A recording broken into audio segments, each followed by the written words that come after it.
What's up, y'all? This is Coach Lonnie over Lonnie's Flatline Boxing. We the best in the business.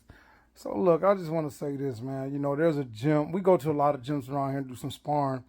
But this one gym we went to, Vision Boxing, man, I love those guys on there over there. The owner of the gym, Chris, that mind's off the chain. Love him, very respectful. Orlando, all the coaches, man, they real good people, man, and I love going over there. But there's this one particular coach. I don't have any beef with him or nothing like that.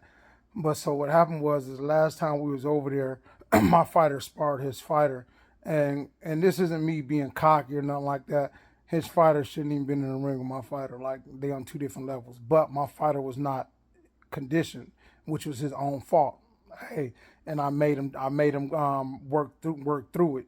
You know what I'm saying? And the dude got the best of my fighter. It is what it is. It happens. That's what he get for not being in shape. Man, I don't show no pity just because somebody don't want to be in shape. And I got on to him about it, man. You got to be in shape. You got to stay in shape. So anyways, we went back over there today. And I asked the dude, you know, can they get some work? Same guy. And he like, yeah. And we heard him tell his fighter to beat my fighter's ass, which is ironic because I was telling my fighter, I said, look, man, don't go in there trying to get your lick back because you're going to end up opening yourself up and he's probably going to make you pay for it. I said, go in there, just relax, do you, and don't force anything. Just relax and be who you are. Don't go in there looking for revenge. You know what I'm saying? Just be yourself, take your time, pick your shots, and it's going to open up because the dude can't beat you. You know what I'm saying? I said, so don't go in there. You know, I tell my fighters to stay humble. You know what I mean? It's a competitive sport. We talk trash. We talk hella trash, but it's a competitive sport. But, you know, and so he told his fighter to beat my fighter's ass because they got out on that last time, right? And so I told my fighter, I said, look, man, don't even worry about it. Just still do you. You know, and so that's what he did. And he ended up, he beat the dude and drew blood, made him bleed, you know, and stuff like that. And so, and then afterwards, he told him, he was like, man, I had to get my lick back. The point of this right here is that he told his fighter to do something, and then the tables got turned. He can't beat my fighter, period. You know what I'm saying? He got out because my fighter was out of shape. And I can say that because the things were different this time. You see what I'm saying? Had he lost again, I wouldn't even be saying, I was like, man, he just got whooped. But the fact that we already knew it was conditioning, the reason why that happened, I can say that now because he turned around and he won. But the thing about it is that my fighter still wasn't sharp. He still wasn't sharp because he hasn't sparred since then. He still wasn't sharp and he still got out on him. You know what I'm saying?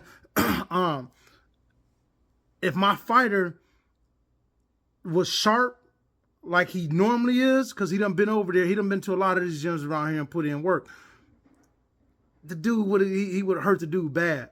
You know what I'm saying? But I try to tell my fighters like to just work on what you're working on. Don't go in there and bully nobody. I try to keep them humble. You know what I mean? And then this dude, he tried that, and his fighter ended up getting the short end of the stick. Now, always stay humble, man. You know, I teach, man, I don't like that type of stuff. You know, but it's a competitive sport. It is what it is. But I feel like he was trying to do something on a different note. You know what I'm saying? But, hey, that's how God works. That's what happens. Fighter end up getting his ass whooped. You know what I mean? So, look, man, just stop, man. Look, let these kids grow. Let them get better, man, and that's just what it is. And I'm gonna say this right now, like, it'll never happen again. It'll never happen again. You know what I'm saying? And so, yeah, man, like that kind of tripped me out when we heard him tell his fighter that. He literally told his man, beat his ass. And you can tell when his fighter came out real aggressive like. And then after about 2-3 licks, that shit calmed down. You know what I'm saying? And so, and we was ready to go 5 rounds. After 3 rounds, he stopped it. Nah, man, he don't need to do no more. He don't need to do more. Yeah, I know. And my fighter stayed in there and sparred 6 more rounds with some other guys. Yeah, I know. I know you don't want no more. You know what I'm saying? But it is what it is, man. It's all in the sport. You know, far as vision as a whole, man, that's an awesome gym. Y'all need to go check it out. You know what I'm saying? Come check out me at Lonnie's Flatline Boxing. Man, big ups to vision. Like, real shit. 100%.